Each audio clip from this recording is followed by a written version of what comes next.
Hello, नमस्कार, आदाब, सत श्री अकाल और अस्सलाम वालेकुम। मैं हूं मोहम्मद अहमद काज़मी, लेकर आया हूं आपका पसंदीदा कार्यक्रम आपके रूबरू। हमारा देश बहुत ही अजीब होता जा रहा है। आपने कोरोना वायरस के साथ साथ आरोग्य ऐप का नाम प्रधानमंत्री जी से सुना होगा। उसके अलावा सभी सरकारी महकमों में अक्सर ये ताकीद कर दी गई कि कोई भी आएगा तो उसको आरोग्य सेतु उसके मोबाइल में होना चाहिए और वो लोगों की हेल्थ पर नज़र रखने के लिए इस्तेमाल किया गया था।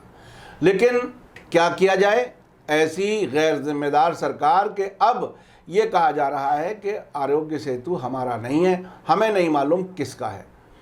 ये इतना बड़ा घोटाला एक तरह से पूरे देश में, मीडिया में, हर इंसान उसमें उलझ गया, उसका डेटा उसमें चला गया। अब सरकार कहती है कि ये हमारा नहीं है, हमें नहीं मालूम किसका है। ये आरटीआई के ज़रिए दो अलग अलग मंत्रालयों ने कह दिया है। अक्सर इस सरकार के बारे में हम बात करते हैं।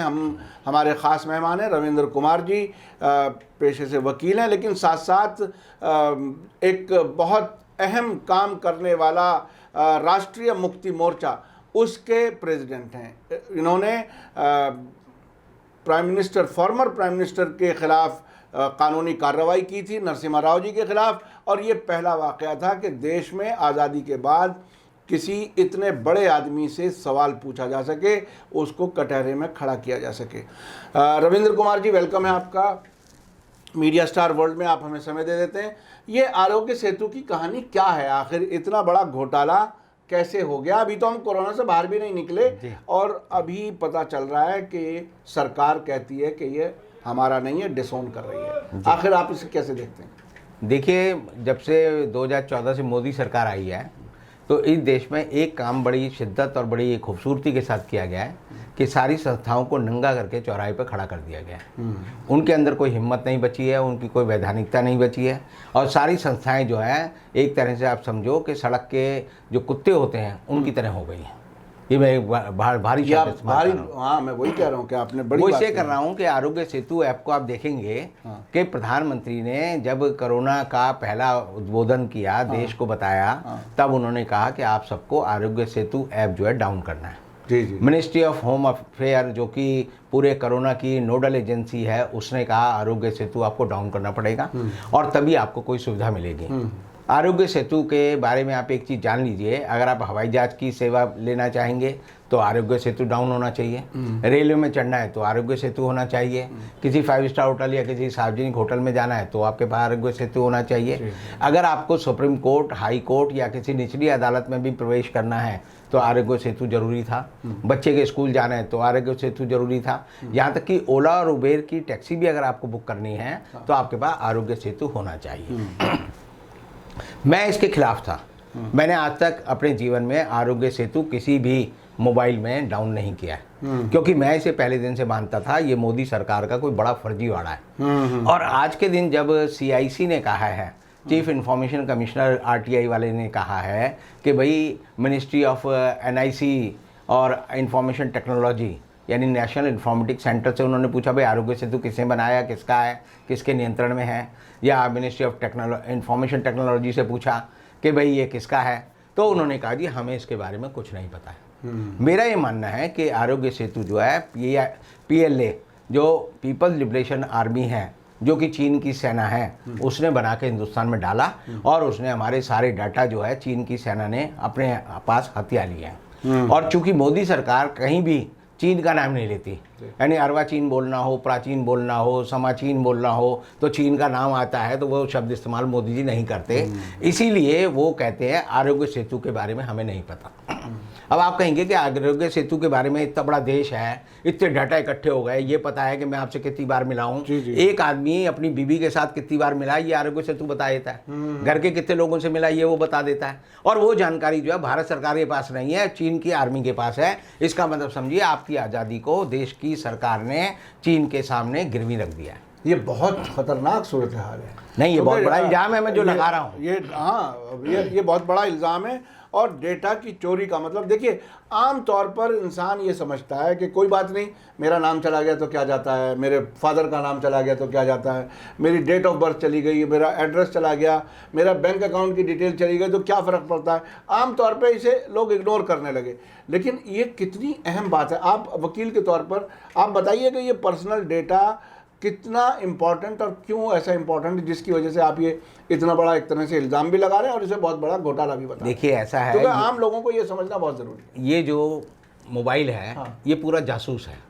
मैं जो भी करता हूँ, हाँ। मैं जो भी गैर कानूनी कानूनी हरकतें दोनों तरह की कर सकता हूँ। हाँ। कुछ चीज़ें मुझे नहीं पता कि गैर कानूनी है, लेकिन मैं करता हूँ। लोग इसमें जो है यूट्यूब पे आप देखेंगे कि ब्लू फिल्म देखते हैं, लोग अपनी इश्क की बातें करते हैं, अपनी पर्सनल नंगी फोटोआँ एक दूसरे से एक्सचेंज करते हैं। तो ये सारी की सारी इन्फॉर्मेशन आज के दिन जो है आरोग्य सेतु ऐप वाली जो कंपनी है उसके पास है, और वो बता सकती हैं कि फलाने आदमी ने फलानी औरत को कौन सी बात किस समय कही है, और वो आपको ब्लैकमेल कर सकते हैं। कितने लोगों को बता दो कि भाई तूने जो अपनी गर्लफ्रेंड को जो अपनी नंगी फोटो कल भेजी थी नहाते हुए, वो जो है चीन की आर्मी के पास है, तो आधे लोग तो डिप्रेशन में मर जाएंगे हिंदुस्तान के। जी जी जी जी। और इसीलिए मैं कहता हूं कि जो भारत सरकार है वो एक जिम्मेदार सरकार नहीं है। जब आप देखेंगे 2019 का जब लोकसभा का चुनाव हो रहा था तो एक नमो टीवी आया था। जी जी जी। 180 दिन वो नमो टीवी जो है चलता रहा। उसके बारे में जब पूछा गया भाई इसका लाइसेंस किसके पास है, नहीं पता। इसको लाइसेंस किसने दिया, ये नहीं पता। जबकि चुनाव आयोग का जिसकी जिम्मेदारी है, जो कहता है पेड न्यूज़ नहीं होनी चाहिए, कि पैसा देके आप खबर दे रहे हैं, ये नहीं होना चाहिए। और पेड न्यूज़ की परिभाषा क्या है, जब कई चैनलों पे एक ही खबर एक ही शब्दों में एक ही तरह से पेश हो, तो उसको हम कहते हैं पेड न्यूज़ है। क्योंकि कोई आदमी जब 10 आदमी 10 खबर बनाएंगे तो उनका फॉर्मेट, उनका लिखने का तरीका अलग होगा। पेड न्यूज़ में क्या है, कट एंड पेस्ट। तो जब नमो टीवी आया और 180 दिन चलता रहा, और जब उसके बारे में अदालतों ने पूछा और चुनाव आयोग ने तो कहा हमें पता ही नहीं इसके बारे में क्या है, तो मैं आपको कहना चाहूँगा कि नमो टीवी का विस्तार ही जो है ये आरोग्य सेतु है। और ये नमो टीवी भी जो है पीएलए ने बनाया था, क्योंकि पीएलए जो है हिंदुस्तान में मोदी की मदद कर रहा था। जैसे पाकिस्तान की सेना और पाकिस्तान के जो दल हैं वो मोदी की पूरी कोशिश करते हैं कि मोदी जी हिंदुस्तान के चुनाव जीते। अभी आपने देखा होगा कि बिहार के चुनाव में इनकी हालत पस्त होने जा रही है, तो ये मुद्दा जो है वहाँ पर पाकिस्तान में उठ गया कि भाई जो है पुलवामा में अटैक हुआ, और पुलवामा में अटैक हुआ तो मोदी जी ने उसका क्या फ़ायदा उठाया कि उन्होंने सर्जिकल स्ट्राइक कर दी। अब जबकि ये बात पुष्ट हो गई है कि पुलवामा में अटैक जो है पाकिस्तान ने किया, तो मोदी जी क्यों नहीं 10 परमाणु बम जो है पाकिस्तान पे छोड़ देते और 100 परमाणु बम जो है चीन पे छोड़ देते, क्योंकि पाकिस्तान को पूरा प्रोटेक्शन तो चीन दे रहा है। तो भारत सरकार के लिए तो पूरा मौका है आज के दिन, जो आज रात को ही जो है 10 परमाणु बम जो है पाकिस्तान पे छोड़ने चाहिए और 100 जो है चीन पे छोड़ने चाहिए, ताकि इनको बिहार चुनाव में भी फायदा मिलेगा और मध्य प्रदेश के चुनाव में भी फायदा मिलेगा। लेकिन सवाल यह है, चीन का नाम आते ही भारत सरकार जो है दुबक जाती है।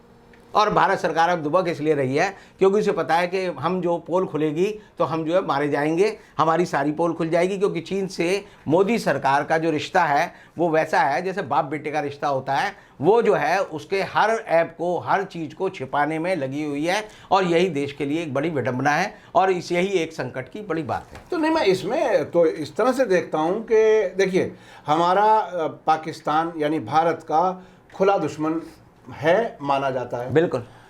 दूसरी तरफ चीन है जिसे कहा जाता है दुश्मन है, लेकिन जिस तरह से आप कह रहे हैं कि बाप बेटे जैसा रिश्ता है। जी हाँ। तो क्या हम पाकिस्तान को प्रोटेक्शन देने वाले, पैट्रोनाइज करने वाले मुल्क का साथ दे करके क्या हम पाकिस्तान को मजबूत कर रहे हैं? देखिए ये एक सवाल बनता है। बिल्कुल। क्या हम अपने ही दुश्मन को मजबूत कर रहे हैं? क्या चीन भारत और पाकिस्तान से अपने हिसाब से या कुछ और इंटरनेशनल बॉसेस जो हो सकते हैं, चाहे वो अमेरिका कहिए, इजराइल कहिए, जो भी कहिए, क्या वो मिल करके दोनों जैसे कहते हैं मुर्गों को लड़वाते हैं? जी। क्या है ये कहानी? ये बहुत ही इंपॉर्टेंट है, क्योंकि क्या हम पाकिस्तान को अपने दुश्मन के तौर पर पनपने देना चाहते हैं, और क्या फिर हम उसी का इस्तेमाल अपने इंटरनल दाखिली सियासत में इस्तेमाल करना चाहते हैं? आखिर क्या है ये? देखिए, एक पुरानी कहानी आती है तक्षक की, कि तक्षक नागों का जो है देवता था, उनका इंद्र था, और वो जो है इंद्र के सिंहासन में जाके छिप गया। इंद्र ने उसे प्रोटेक्शन दिया, और जब नागों के नाश के लिए एक हवन हुआ तो उसमें ये कहा गया कि तक्षक को लाओ और उसको हम जला देंगे, ख़त्म कर देंगे, उसका समूल नाश कर देंगे। तो बाद में पता लगा कि तक्षक तो जो है इंद्र की शरण में, उसके जो मुकुट में छिपा हुआ है। तो जो है वो कहानी पूरी ये आती है कि पहले कहा जाता है तक्षक स्वाहा, फिर आता है कि इंद्र भी स्वाहा, कि इंद्र का पाप ये है कि उसने तक्षक को शरण दी तो हम उसको भी स्वाहा करेंगे। अब आप समझिए, नाक की जगह तो जो है पाकिस्तान है और इंद्र की जगह जो है चीन है। तो मोदी जी को करना चाहिए कि पाकिस्तान स्वाहा और चीन भी स्वाहा। लेकिन पता नहीं चीन का नाम आते ही सरकार के हाथ पांव जो है, जैसे वो कह रहे हैं कि पाकिस्तानी सेनाध्यक्ष के पांव कांपने लगे, तो ऐसे चीन का नाम आते हुए हमारे वालों के साथ ऐसा हो जाता है। तो मुझे ये जो रिश्ता है मैं अभी तक समझ नहीं पाया हूँ। कई रात मेरी जो है नींद खराब हुई है, लेकिन मैं अभी तक इस रिश्ते को समझ नहीं पाया कि हम चीन से आखिर डरते क्यों हैं। अभी आप देखिए कि हमने अमेरिका के साथ जो है एक बड़ा समझौता करने की बात की है, जो चल भी रहा है, और उस समझौते में यह है कि हम अपने सारे डिफेंस के और अपने जो रक्षा संबंधी जितने भी अपने अधिकार हैं वो हम एक तरह से अपनी पाँव जो है अमेरिका की सेना के पाँव के साथ बांध के चलने की बात कर रहे हैं। और उस पे फाइनल स्टेज पे 2+2 जो तो ये पाँव बांधने में तो लंगड़ा हो जाएगा देश। क्या मतलब हमारे फैसले अमेरिका करेगा? आपके फैसले अमेरिका कर ही रहा है, पहले भी कर रहा है। जब से मोदी सरकार आई है उससे पहले भी कर रहा था। जब हमसे पहले जरा ढकी चुपी लगती थी, लेकिन किसी को यकीन होता था, किसी को नहीं। मैंने कहा ना शुरू में, मैंने कहा हर चीज नंगी हो गई है। अब एक शर्म हया जो थी वो खत्म हो गई है चीज़ों के साथ। तो सरकार ने भी कहा जो कर लो पूरा कर ही डालो, क्योंकि सरकार के पास देश की समस्याओं को सुलझाने का कोई जो है साधन नहीं है, कोई तरीका नहीं है, उनको कुछ सूझता नहीं है। अब जैसे आप देखिए चुनाव चल रहे हैं बिहार के, तेजस्वी यादव ने कहा कि हम जो है 10 लाख लोगों को रोजगार देंगे। नीतीश कुमार ने क्या कहा, कहाँ से दोगे? 58,000 करोड़ रुपए चाहिए। 58,000 करोड़ रुपए चाहिए तो आप 10 लाख लोगों को रोजगार देंगे। अब इसको अगर आप उल्टा लेके चलें तो मोदी जी ने 4 करोड़ लोगों के रोजगार छीन लिए। तो भारत सरकार ने 10 लाख लोगों के रोजगार छीनने के बदले में 58,000 करोड़ बचाए। तो 1 करोड़ रोजगार छीनने के चक्कर में 6 लाख करोड़ बचाए, और 4 करोड़ लोगों के रोजगार छीनने के चक्कर में 24 लाख करोड़ बचाए। अब ये 24 लाख करोड़ जो भारत सरकार ने 4 करोड़ लोगों को बेरोजगार करके बचाए, वो गए कहाँ? वो बड़ा सवाल है। अब वो सवाल अगर आप ढूंढेंगे तो पता चलेगा। मैं जोड़ता हूँ कि जो अंबानी और अडानी थे वो 2 करोड़ और 1 करोड़ के आदमी थे, 3 करोड़ के आदमी थे। आज जो है 24 लाख करोड़ के हो गए। तो आप देखिए 3 करोड़ वो उनके पुराने और 21 करोड़ जो मोदी जी ने 4 करोड़ लोगों को बेरोजगार करके अडानी अंबानी को दिए हैं, वो दौलत वहाँ है। और वो दौलत ही जो है वो मोदी और भारतीय जनता पार्टी और RSS इनकी ताकत है। जब इनको पैसा चाहिए होता है ये तुरंत वहां चले जाते हैं। सेठ पैसा दे, सेठ पैसा दे देता है, ये चुनाव में फूंक देते हैं और चुनाव लड़ लेते हैं। और चुनाव आयोग ऐसी संस्था है जो आप देखेंगे, जब भी देखेगा बीजेपी कमजोर पड़ रही है, वो तुरंत जो है, जैसे आप आता है कि महाभारत में जो शिखंडी आके खड़ा हो जाता था कि वो जो है अर्जुन को कमज़ोर ना पड़ने दूं, ऐसे ही जो है हमारा चुनाव आयोग शिखंडी की तरह भारतीय जनता पार्टी के समर्थन में एकदम खड़ा हो जाता है। और मेरे को बड़ा शर्म आती है कि ये चुनाव आयोग आखिर अब संस्था है क्या? ये संस्था की ज़रूरत क्या है? क्योंकि ये संस्था जो है उस वक्त काम नहीं करती जब लोगों के अधिकार बचाने होते हैं, चुनाव में शुचिता की बात होती है, चुनाव की गरिमा को बचाने की बात होती है। लेकिन जब भी लगता है कि भारतीय जनता पार्टी कमज़ोर हो रही है, चुनाव आयोग कहेगा हमने लो जी एक फर्रा जारी कर दिया। पहले मैं बहुत इनको चिट्ठियाँ लिखता था, चुनाव आयोग को बहुत शिकायतें करता था। फिर अल्टीमेटली मुझे समझ आया कि ये जो है नीच लोग हैं, इनको कभी चिट्ठी नहीं लिखनी चाहिए, इनको सार्वजनिक तौर पर जो है नंगा करना चाहिए पब्लिक में। वही मैं करता हूँ और इसलिए अब मैं चिट्ठी नहीं लिखता, क्योंकि मुझे पता है ये जो है सरकार के बिके हुए लोग हैं। इनके बारे में मैं सर्वेश्वर दयाल सक्सेना की एक कविता मुझे बार बार याद आती है कि कोहनियों पे टिके लोग, कोहनियों पे टिके लोग, टुकड़ों पे बिके लोग, कोहनियों पे टिके लोग, टुकड़ों पे बिके लोग, बरगद की बात करते हैं ये गमलों में उगे लोग। तो ये लोग जो है गमले में उगे हुए हैं, आप ड्राइंग रूम में रख लो, अपने बाथरूम में रख लो, कहीं भी रख लो। आपने इलेक्शन कमीशन की बात कही, मुझे एक चीज़ याद आ रही है। हमारे यहाँ भारत में ऐसा प्रावधान नहीं है, लेकिन पाकिस्तान में ऐसा है और कई और मुल्कों में है कि जब इलेक्शन डिक्लेयर होता है तो एक टेम्परेरी सरकार बनती है, जिस सरकार के निगरानी में इलेक्शन होते हैं, और फिर एक नई सरकार आती है, उसका गठन हो जाता है, वो आगे बढ़ जाती है, जो हमारे यहाँ नहीं होता। और सरकार आखिरी हद तक जो सरकार में पार्टी होती है वो सारे सरकारी केयरटेकर गवर्नमेंट बन जाती हाँ, है। केयरटेकर ये कहिए आप केयरटेकर हाँ, गवर्नमेंट बिल्कुल बिल्कुल। तो वो हमारे यहाँ केयरटेकर गवर्नमेंट का तो सिस्टम है नहीं। अब हमारी जो सरकार में जो पार्टी होती है, सत्ता में जो पार्टी बैठी होती है, वो आखिरी मिनट तक सरकारी तंत्र का पूरी तरह से इस्तेमाल करती है। नहीं, ऐसा है, जो हमारा संविधान बना था तो उसमें संविधान बनाने वालों ने बड़ी अक्लमंदी की बात की थी, और 324 से लेकर 329 तक अनुच्छेद हैं जिसमें लिखा था कि चुनाव आयोग जो है वो एक स्वायत्त संस्था होगा, चुनाव उसके नियंत्रण में होंगे, और वो चुनाव में जब प्रोसेस ऑफ लॉ और प्रोसेस ऑफ इलेक्शन शुरू होगा तो उसमें सुप्रीम कोर्ट या हाई कोर्ट या कोई कोर्ट भी दखल नहीं दे सकती। और सेशन के टाइम में आपने देखा होगा चुनाव आयोग से लोगों की गरिमा थी और सब नेता डरते थे। लेकिन अब जो चुनाव आयुक्त हैं, आपने देखेगा कि जो चुनाव आयुक्त लगा कि भाई हमें नुकसान देगा, उसे एशियन डेवलपमेंट बैंक में जबरदस्ती भेज दिया, उसके यहाँ ईडी की इंक्वायरी शुरू कर दी। तो सरकार जो है खुद चाहती है कि हर संस्था में कमजोर लोग हों, और आप ये नहीं समझिए कि कमजोर लोग, अगर जिन लोगों की रीढ़ की हड्डी नहीं होती उन्हें आप ही इस्तेमाल कर सकते हो, उन्हें विदेशी ताकतें भी इस्तेमाल कर सकते हो, बिल्कुल कर सकते हो। क्योंकि जो आदमी जिसकी रीढ़ की हड्डी नहीं होती, जिसको कोई भी आदमी धमका सकता है, तो उसे चाहे कांस्टेबल धमकाए या आईजी धमकाए या विदेशी ताकत धमकाए, कोई भी धमका सकती है। और हमारे देश धमका भी सकती है, लालच भी दे सकती है। चरित्र का स्खलन भी इसीलिए हुआ है। हाँ। आप देखिए, आज जो है सरदार पटेल की जयंती है, तो सरदार पटेल को सरदार पटेल क्यों कहा जाता था? क्योंकि उन्होंने बारडोली में किसानों का सत्याग्रह, मैंने आपको पहले ही बताया, किया था, और उस सत्याग्रह में वो जीते थे, और तब किसानों ने उनका नाम रखा था कि आपको हम सरदार पटेल कहेंगे। तो सरदार पटेल वो एक ऐसा आदमी था जिसे बिस्मार्क की तरह पूरे बिखरे हुए देश को इकट्ठा किया। बिस्मार्क जो है एक अकेला व्यक्ति आता है पूरी हिस्ट्री में जिससे जर्मनी को एक किया। अब पूरे जर्मनी को एक करके उसने जो है, इसीलिए वो वहाँ का जो है एक बड़ा महापुरुष माना जाता है। और हमारे जो सरदार पटेल की तुलना है वो बिस्मार्क से की जाती है। उन्होंने 625 रियासतों के हिंदुस्तान को, बटे हुए रियासत के हिंदुस्तान को बीमारी की हालत में भी इकट्ठा किया। और उनकी एक दूसरी इच्छा थी कि मैं आरएसएस को हमेशा प्रतिबंधित कर दूं, और उनकी अगर ये बात जो है नेहरू जी ने मान ली होती कि आरएसएस को परमानेंट बंद कर दें, तो आज जो है देश की सूरत हाल बिगड़ी नहीं होती और सुधरी हुई होती। लेकिन आज हम उन्हीं की जयंती बना रहे हैं, और देखेंगे आप सरकार जो है अपने महापुरुषों में भी अब हेरफेर करती है। कहेगी कि सरदार पटेल जो कि कांग्रेस के थे, जिन्होंने आजीवन आरएसएस के खिलाफ जो है संघर्ष किया, उनको तो आरएसएस वाले बताते हैं जैसे वो हमारे महापुरुष थे। उन्होंने अडॉप्ट कर लिया, और अडॉप्ट क्या कर लिया, जबरदस्ती हथिया लिया।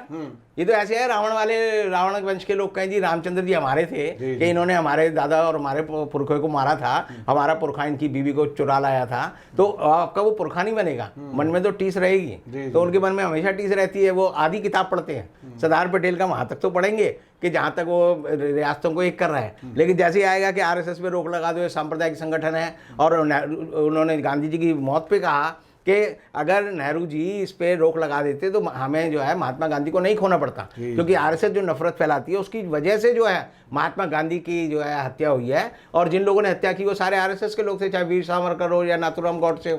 तो ये जो है टुकड़ों में लोगों को, जैसे मैंने अभी कहा, टुकड़ों में हर चीज़ को बटोरने में लगे रहते हैं। तो ये सरकार जो है उस मनस्थिति की है और उसे बटोरने में लगी रहती है।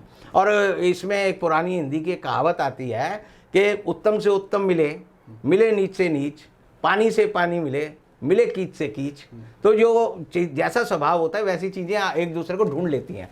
किसी भी शहर में आप जाओगे तो चोर आदमी चोर को ढूंढ लेगा, बेईमान बेईमान को ढूंढ लेगा, जो शराबखोर होगा वो शराबखोरी को ढूंढ लेगा, जो वैश्यवृत्ति करने वाला होगा वो वैश्यवृत्ति के काम में लग जाएगा। तो ये एक प्रवृत्ति होती है आदमी की। और अभी आप देखेंगे जैसे यूपी के चुनाव हो रहे हैं, मायावती ने आरएसएस को ढूंढ लिया कि मैं जो है बीजेपी का समर्थन करूंगी।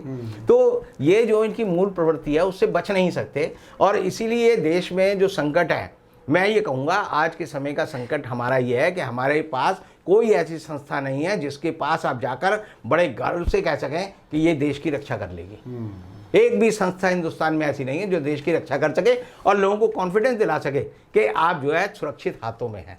आज हम जो है ऐसी हालत है हमारी कि जैसे कहते हैं ना कि चुड़ैल को बच्चे की रखवाली करने के लिए छोड़ दो तो बच्चे का एक एक करके उंगली खा जाएगी, 20 की 20 उंगली खा गई।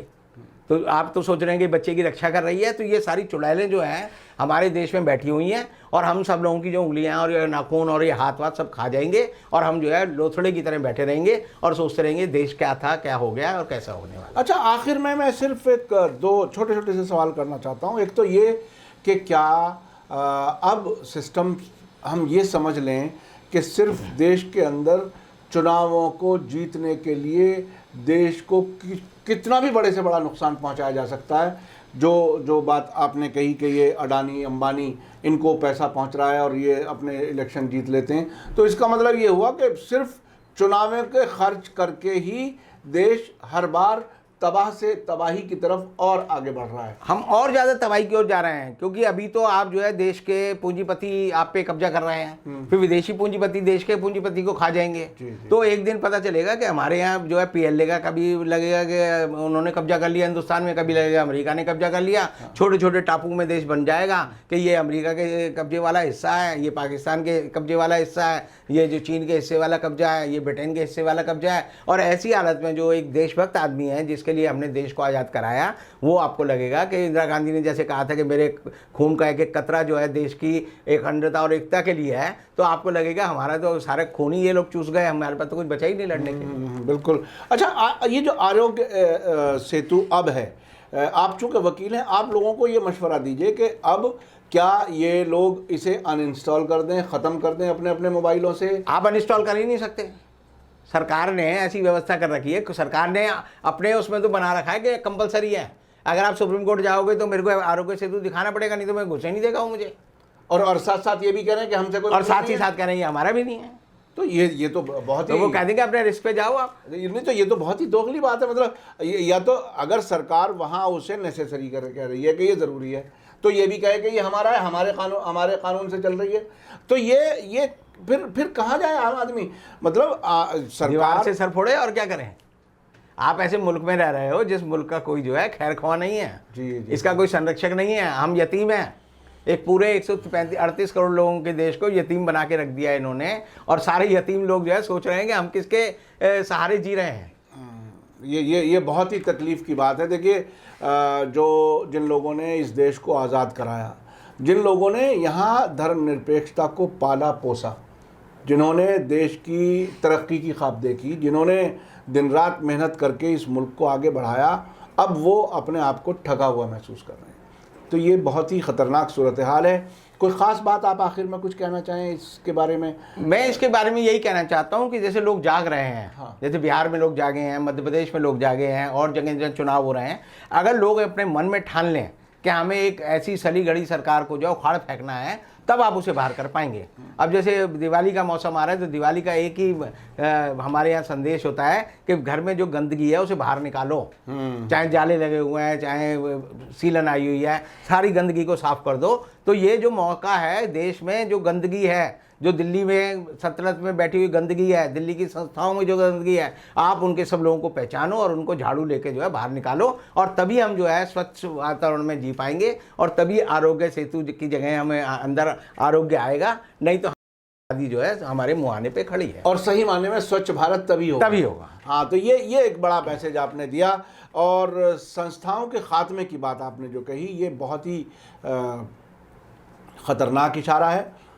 जो डेमोक्रेसी है वो उससे इलेक्शन कमीशन डायरेक्ट जुड़ा हुआ है, संस्थाएं जुड़ी हुई हैं। जो 4 पिलर बताए जाते हैं वो, जिसमें अदालतें हैं, मीडिया है, एग्जीक्यूटिव है, कानून बनाने वाली संस्थाएं हैं, इन सब को मजबूती पूरी तरह से वापस मिले तो ये देश ज़्यादा बेहतर आगे बढ़ सकेगा।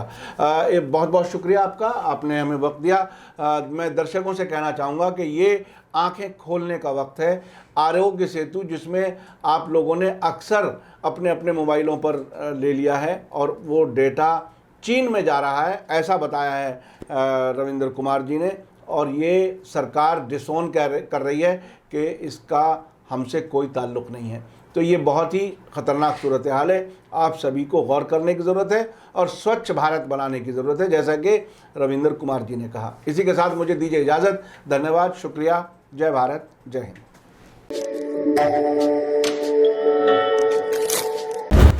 मीडिया स्टार वर्ल्ड के और वीडियो देखने के लिए हमारे चैनल को सब्सक्राइब करें और सीधे नोटिफिकेशन पाने के लिए बेल आइकन दबाएं।